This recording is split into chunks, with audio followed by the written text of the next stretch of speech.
of Oskaloosa Trolley and train history. He is amazing, and so how we would like this to work as we go through the slides, he'll talk to you about them, but please ask questions because sometimes I think John assumes we know things that we don't, and it's like Probably. So pepper him with questions, and you'll be amazed. So take it away.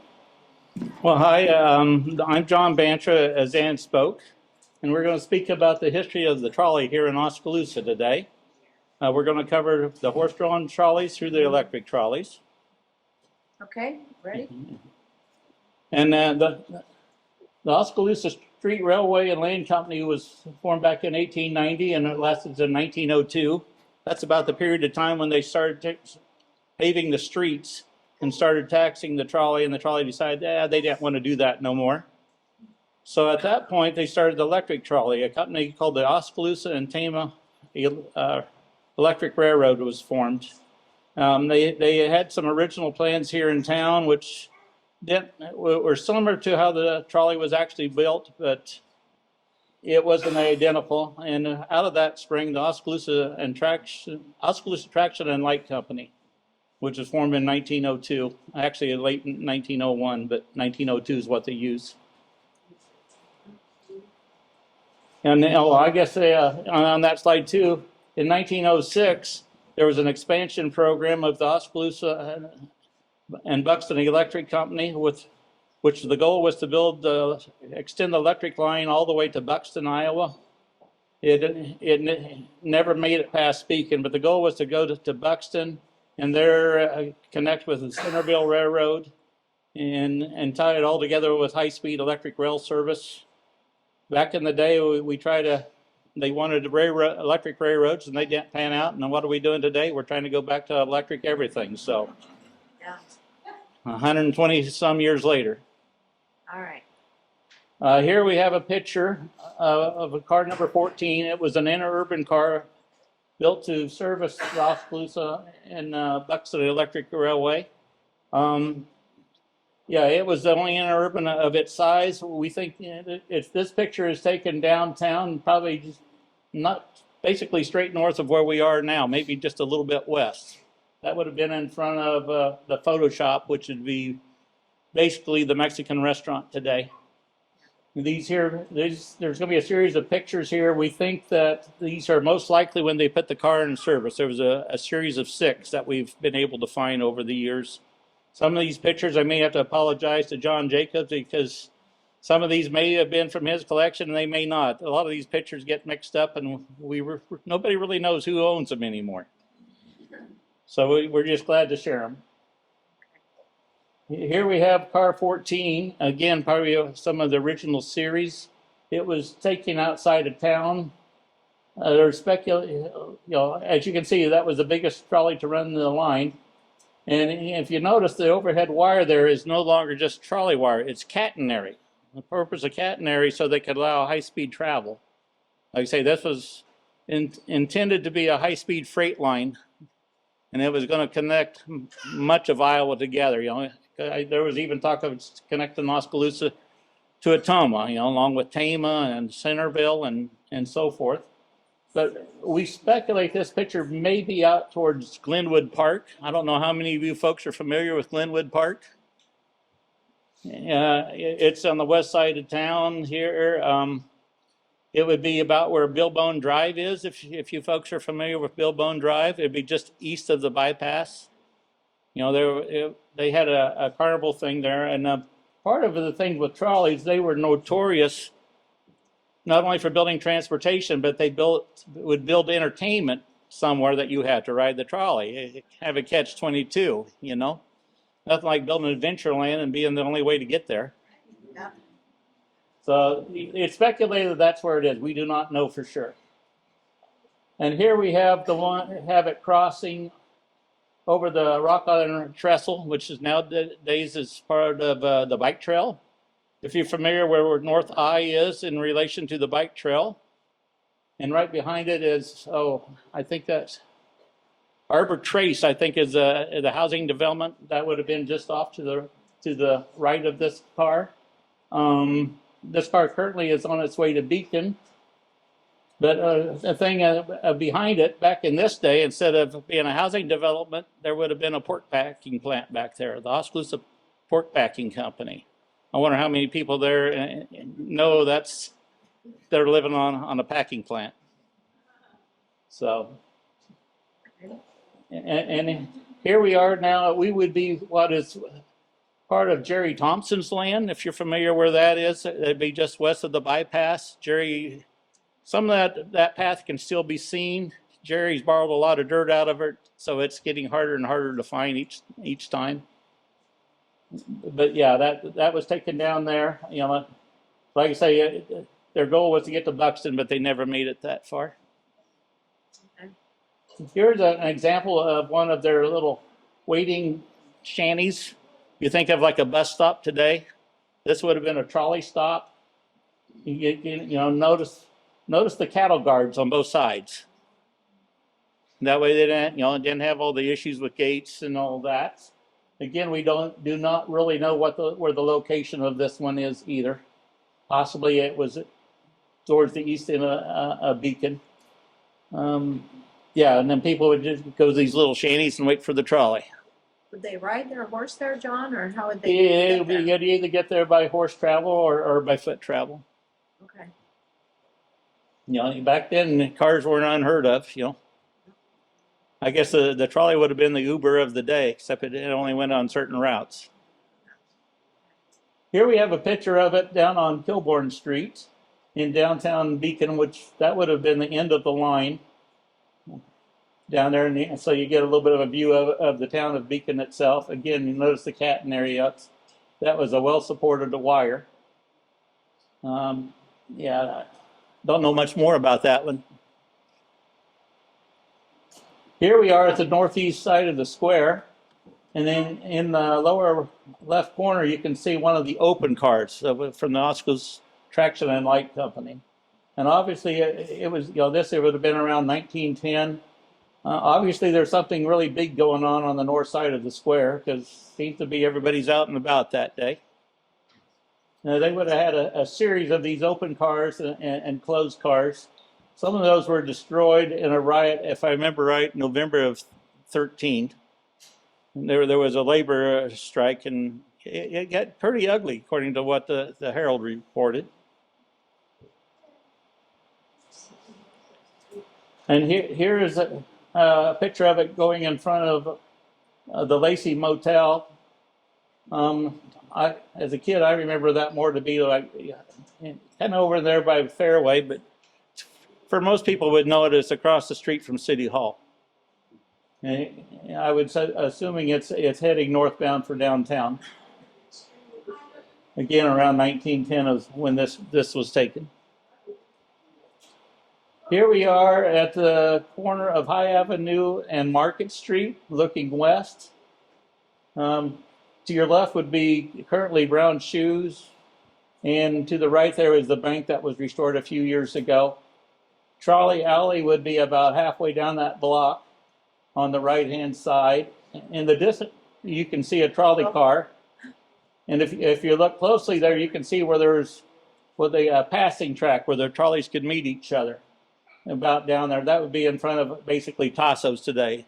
Until they redid the street a few years ago, you could still see a lot of the cracks in the blacktop, showing where that was. So was there signage back then as to where the trolley was going to be stopping at, or did it go slow enough to just jump? I think, well, they had trolley stations like the Rivola Theater. Before it was the Rivola Theater, it was actually a trolley station for the horse-drawn trolley days. And I think it continued. I believe there's other trolley stations, can never fully determine where they actually sat. Like there at the south end of Forest Cemetery, there, that brick building has always had me interested that it could have been. And there was another one over there by Oskaloosa Eggs. I think they took that down a couple years ago. A little brick building that could have possibly been a trolley station. Here we are, kind of the same view, a little different angle and a little bit different weather conditions. You can kind of see why people kind of like taking the trolley. Because, yeah, you wouldn't want to slush around town that way. Because this trolley, as we'll see a little later, it served 3 colleges and 3 railroads. I mean, I don't actually probably 4 because the Oskaloosa Business College, I believe, was downtown here. But it serves the Oskaloosa College. I don't remember how many people remember that or that location. And it served Penn, and then Fletcher College, which we probably know today as Vennard.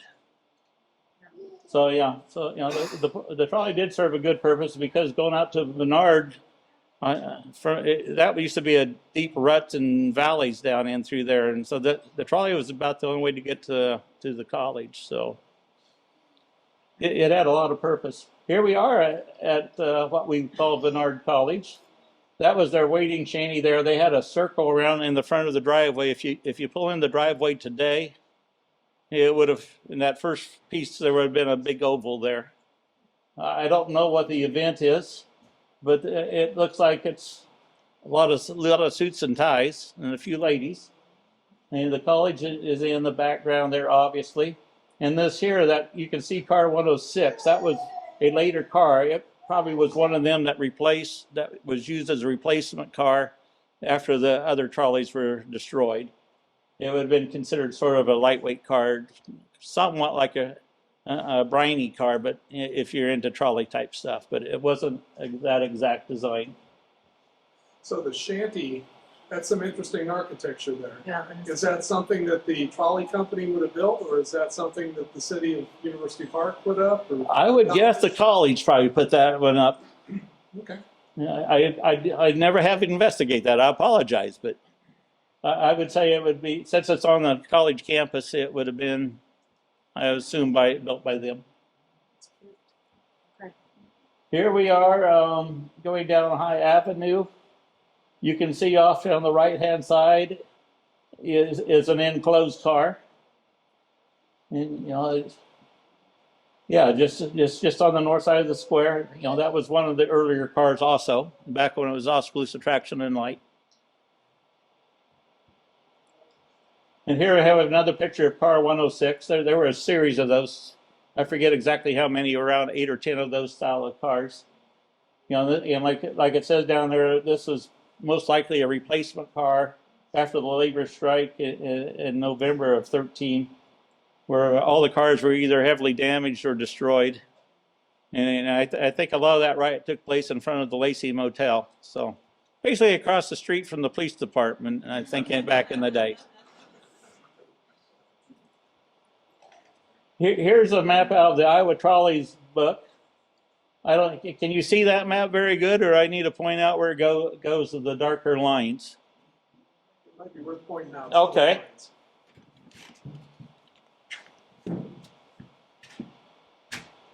We'll start here at Beacon. You follow the dark line. I guess I can't probably reach all the way up there. But at the end of L Street would have been where the college is. Oskaloosa College. The trolley went down H. If you're familiar with H, it basically went through Good News Chapels, through the chapel itself, actually. It came down the street. It turned. It did not go on the west side of the square. It went 1 block west of the square. It came down and came around on the south side. So that area was like 2 blocks. And then you see the passing siding, but that should have been 2 blocks to the west. It went on down to 9th Street, following High Avenue. Jumped over 9th and went to C Avenue. It went past Kimball Greenhouse, which had been there on the corner. And then the hospital, as it is today. And if you follow that out past the McNeil Mansion, the street goes to the north. If you follow there, if you drive down in there, you'll see a little circles kind of intersection there. That was the turnaround for the trolley. Yeah. That's interesting. Yeah, now when you drive that, you'll have something to look at. Then the trolley from the square, it came down South Market. if you know where Cunningham is today, or the new Pizza Hut, Cunningham was the powerhouse for the trolley in its day. And just west of that, and John has this one in the book he wrote about Oskaloosa, there's a picture of the car barns, and that's where the transformer field is today. So that's where they stored them, that's where they made the power, that's where they made the steam to provide for heating for downtown Oskaloosa. You know, because a lot of the businesses were heated with steam heat back in the day using wooden pipes. And from there it went east, and it kind of jogged around there, and it went past the Rock Island Depot, which is still there. Then it jogged south. There's pictures of it going past. Back in the day, it was Clow. I forget the name of it back in the day, and then it went east and jogged down and ended up going over into University Park, which terminated there at the college. Also, it went down South 11th Street, and probably in the later days of the McKinley days when it was owned, in the later teens. Yeah, they saw fit to need a new place for the trolley to go, so they built the country club. So when you go to the country club, that was built by the McKinley company.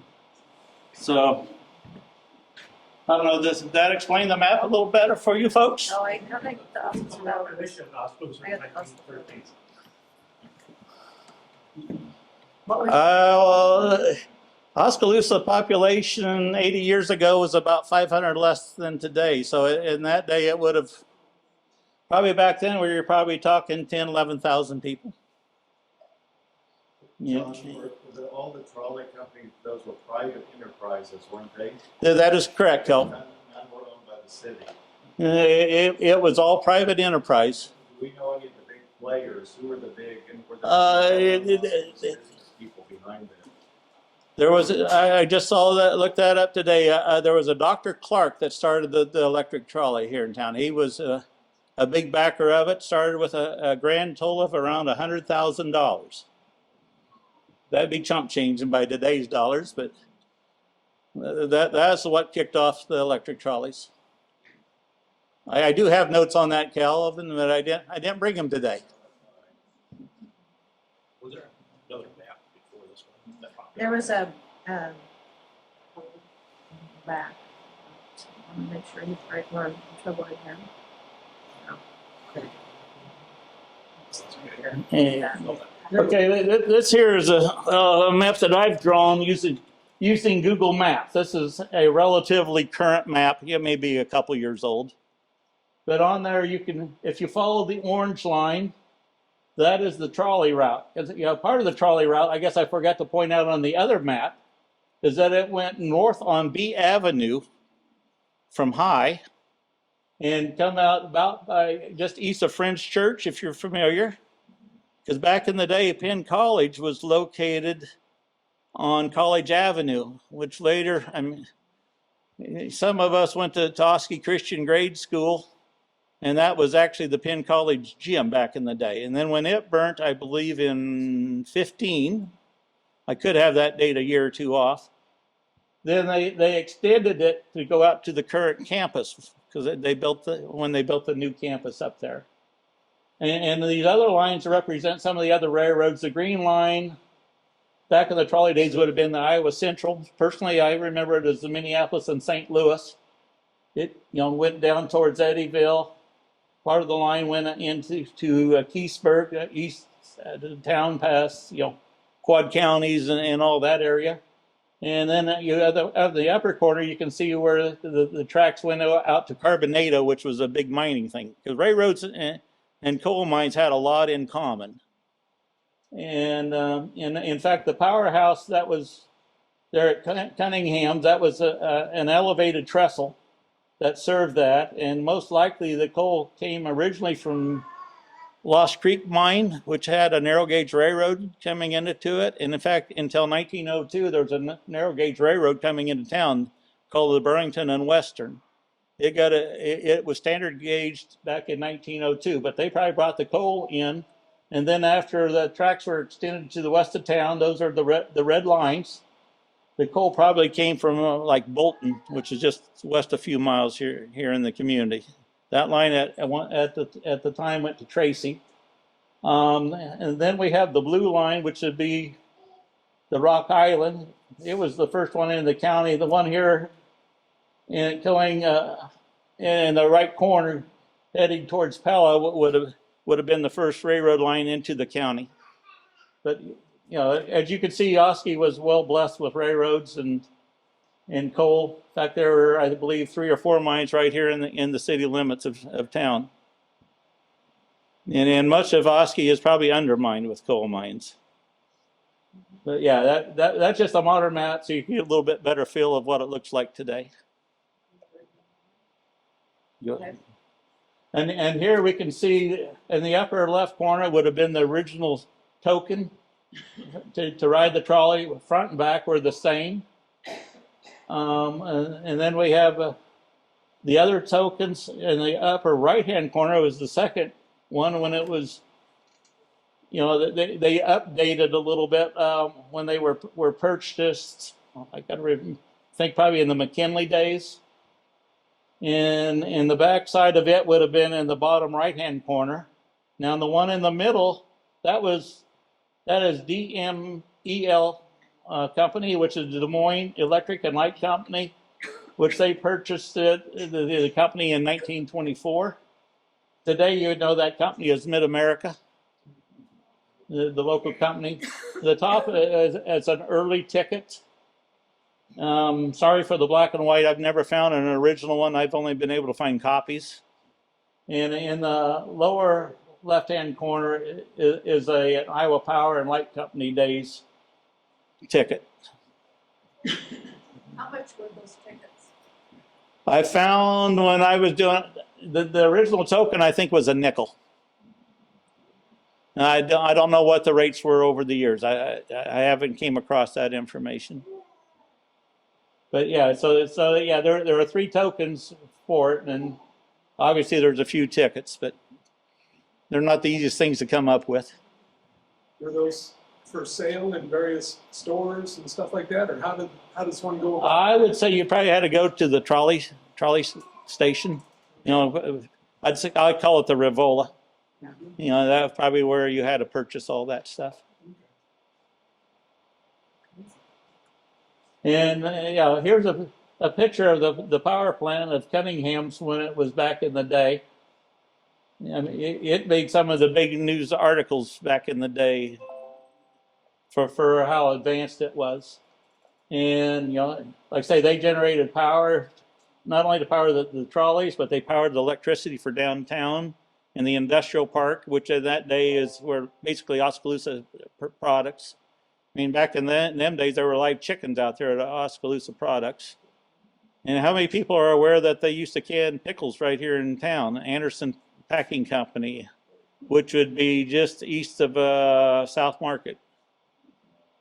So I mean, Oski had a lot of things going for it back then. And if you don't know where Cunningham's is, it's on Market Street and 6th Avenue. And not only did they just do that, if you notice there on the right-hand side, there's an ad for they're selling water heaters. Now, that ain't the first thing you think of a transportation company, but that is an ad from the Oskaloosa Traction and Light Company. And I think we've hit the end of our slides, haven't we?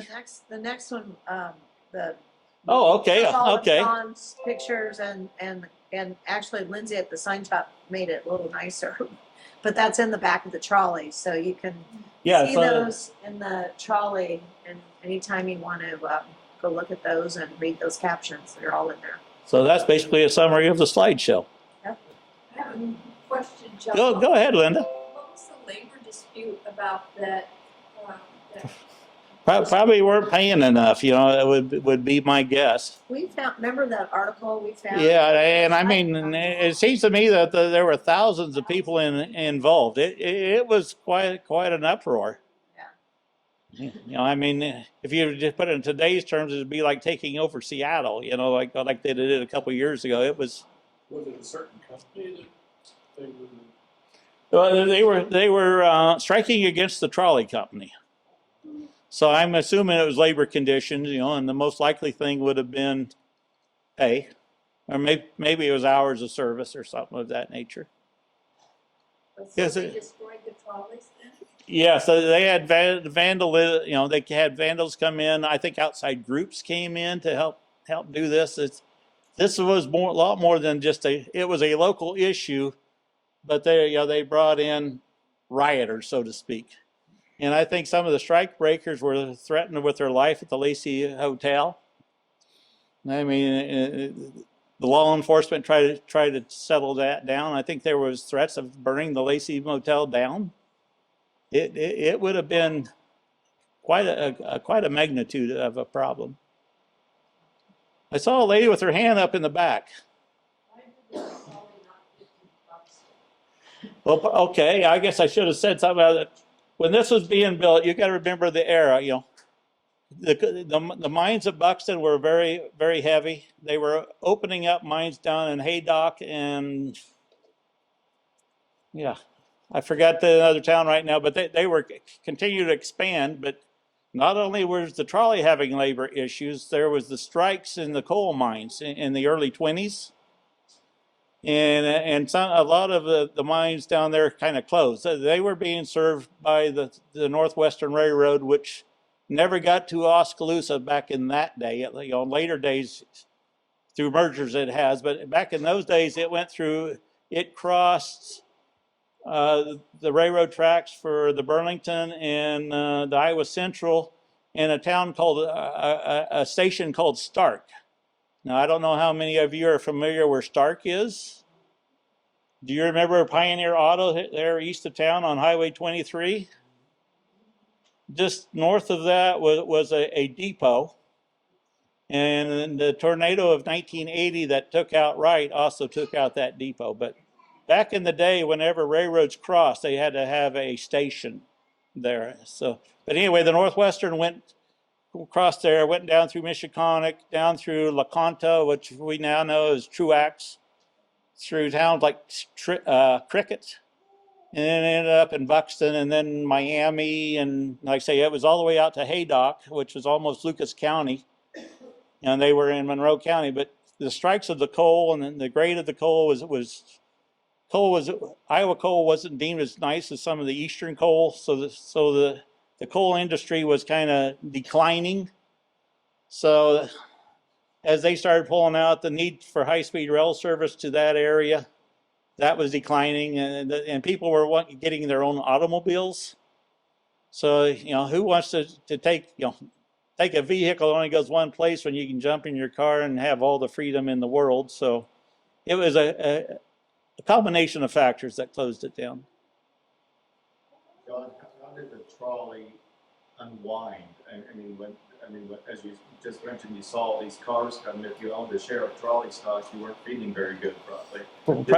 Did they go bankrupt? Did they sell off the assets as scrap, or how did that? I think a lot of it got scrapped, and the trolleys. At the end of the true trolley days, they went to electric buses. Or buses. I better refrain from saying electric buses. I'm not sure of that, but they tried bus service for a while, and I think that was unsuccessful also. Yeah, bus service didn't last hardly any length at all. Yes, sir. Are the tracks still underneath the roads? Or do they? I think some of that was taken out during the scrap drive for the war effort. Although I know of a contractor that does a lot of digging for the city, and probably within the last 20 years, he's dug up rail. If you drive up North 9th, it sure looks like railroad. Yeah, those ties, North 9th still has, you can still feel the ties if you drive down North 9th as they deteriorate. Another area is if you go out to University Park, I don't know the name of the street, but that diagonal street that goes into the college. If you look there on the shoulder, that's where where the parking area is. There are also ties still in there, or so it sure seems. I think when the streetscaping was done, I remember by the courthouse, they showed pictures that they found old railroad ties on that corner when that streetscaping was done not that many years ago. Yeah. I think when they pulled out the rails, I mean, that was scrap. What good is an old wooden tie? So they just left that in the street to deteriorate. So you've used the expression high-speed rail. How fast would those things run? These here probably run, that card number 14 maybe would get up to 35, 40 miles an hour. I mean, the other ones probably didn't do that fast. I'm basing that on what the other trolleys did in later years, Okay. before, like the Krandic, for example. Yeah, so you had pictures of both open and closed-in trolleys. Did the open trolley concept go away as the? I think it probably had. I think they kept them until they were destroyed. You probably use the open ones a little less in the wintertime. In the summertime, it would be probably a little more comfortable. Yeah. So I'm sure they put them into service. At one time, I think the schedule was they ran the trolleys on a 20-minute schedule. So I mean, you didn't have to wait terribly long for a trolley. How many trolleys were there at one time? I believe of the old style car there were 10. I want to say there were 6 or 8 maybe of the newer style. And that one, it was by itself. They also had some maintenance equipment. Like they had a street sweeper, which would have been a bigger car like that one, but it had rotary brooms underneath it, much like we see nowadays, for clearing sidewalks and stuff. But they had to keep the snow out of it. Now, one of the trouble, I mean, you'd also have trouble with trolleys scaring horses, and you read of trolley accidents where the horse didn't get out of the way, or the cart. Didn't we talk about a trolley accident on a men's night or something? Wasn't there a famous- Could have been. I'm a little Can't remember, forgetful on that one. But yeah, they had that. I think there were a few fatalities caused by it. The trolley line got sued more than once by local people.